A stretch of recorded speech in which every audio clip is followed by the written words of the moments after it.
श्यामा श्याम। देखो यमुना किनारे बंसी बट पर महाराज हो रहा था। महाराज में अनगिनत गोपियां भाग ले रही थी। उनके पैरों में पायल और घुंघरू बंधे थे। उधर कैलाश पे प्रभु महादेव अपने प्रभु श्याम सुंदर और राधा रानी के भजन में बैठे थे। वो भज रहे थे राधे कृष्ण राधे कृष्ण राधे कृष्ण राधे। महाराज जो है शरद पूर्णिमा की रात्रि में हुआ था और वो रात्रि 6 महीने की हो गई। उस युग में द्वापर में प्रभु श्याम सुंदर के उस युग में महाराज सिर्फ एक बार हुआ। रात तो दिन में कई बार हो सकते हैं, लेकिन महाराज युग में एक बार हुआ। अनगिनत गोपियां थीं। उतने ही प्रभु ने ऐसी लीला रची कि उतने ही कृष्ण पैदा हुए। हर गोपी के साथ एक कृष्ण, हर गोपी के साथ एक कृष्ण। और गोपी के मन में ये भाव आया कि ये प्रभु तो मेरे हैं, दूसरी किसी गोपी के नहीं हैं। जब महाराज शुरू हुआ तो गोपियों के पैरों की पायल और घुंघरू बजने लगे और एक ऐसा मधुर संगीत पैदा हुआ जो कि तीनों लोकों में छा गया। वो इतना मधुर संगीत था कि किसी के कानों में वो मधुर ध्वनि गई, वो महाराज की तरफ दौड़ने लगा। और वो बच्चे हैं ना, वो निकल गया बाहर। हाँ, एक लगाना खींच के उसके। महाराज जी यहाँ आप आ जाएंगे, यहाँ हाँ हाँ, यहाँ से ले लो। यहाँ से ये है कि अब हमने मंदिर भी दिख जाएगा अपना, और यहाँ से पूरी कथा आ जाएगी आपकी।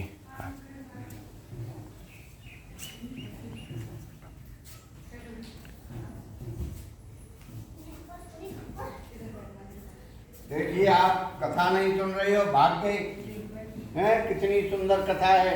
हम कथा सुना रहे हैं और तुम भाग रही हो। कहाँ पहुंच गए हम?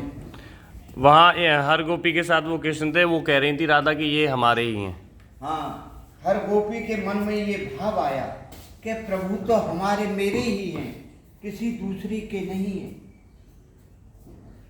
जब महाराज जब गोपियों के पैरों के पायल और घुंघरू बजने लगे, तब जिस किसी के कानों में वो मधुर ध्वनि गई, वो महाराज की तरफ दौड़ने लगा।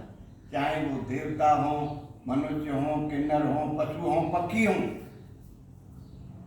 वो मधुर ध्वनि प्रभु महादेव जी के कानों में गई और प्रभु महादेव जी का भजन भंग हो गया। जब प्रभु महादेव जी का भजन भंग हुआ तो उन्होंने विचार किया कि इतनी मधुर ध्वनि कहाँ से आ रही है जो कि मेरे भजन को भंग कर रही है और ये मुझे अप्रिय लग रही है। तब प्रभु महादेव ने अपने विवेक से पता लगाया कि अरे ये तो यमुना किनारे बंसी बट पर महाराज हो रहा है और मेरे प्रभु सिंहासन पर विराज रहे हैं। मैं भी चलूँ, अपने प्रभु का दर्शन करूं और महाराज का आनंद लूँ। माता पार्वती और प्रभु महादेव उसी क्षण कैलाश से चल दी और उस जगह आए जहाँ महाराज हो रहा था।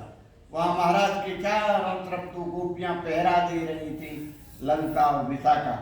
माता पार्वती उस महाराज में प्रवेश हो गई और प्रभु महादेव जैसे ही प्रवेश हो रहे थे तो उन गोपियों ने, उन जो रखवाली कर रही थी गोपियाँ लंका और विशाखा, उन्होंने उनको रोक दिया।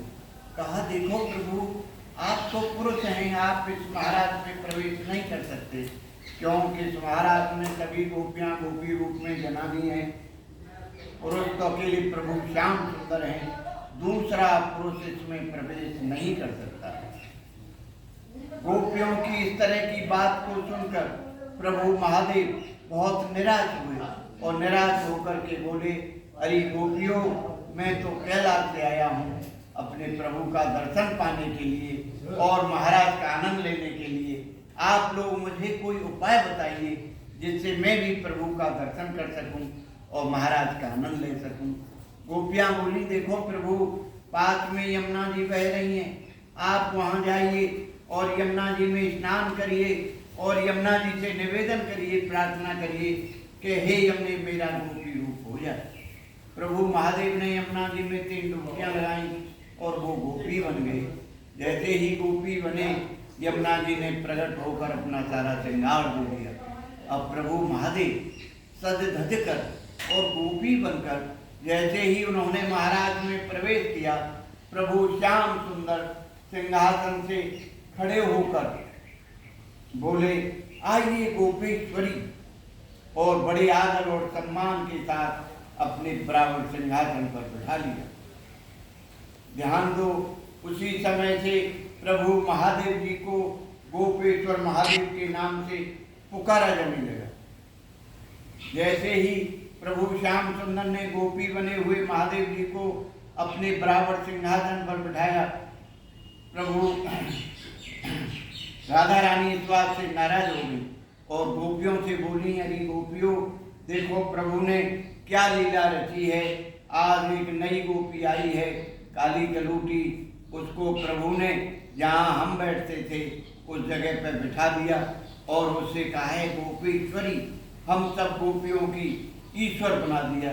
इन्होंने हमसे तो कभी गोपेश्वरी कहा ही नहीं। इसी बात से राधा रानी नाराज होकर महाराज में से धीरे धीरे धीरे धीरे चलते चलते यहाँ आकर बैठ गई। अब आप समझिए, जहाँ राधा रानी है वहीं रास है, वहीं महाराज है, वहीं निकुंज लीलाएं हैं। जब राधा रानी महाराज में से हट गई तो महाराज बंद हो गया।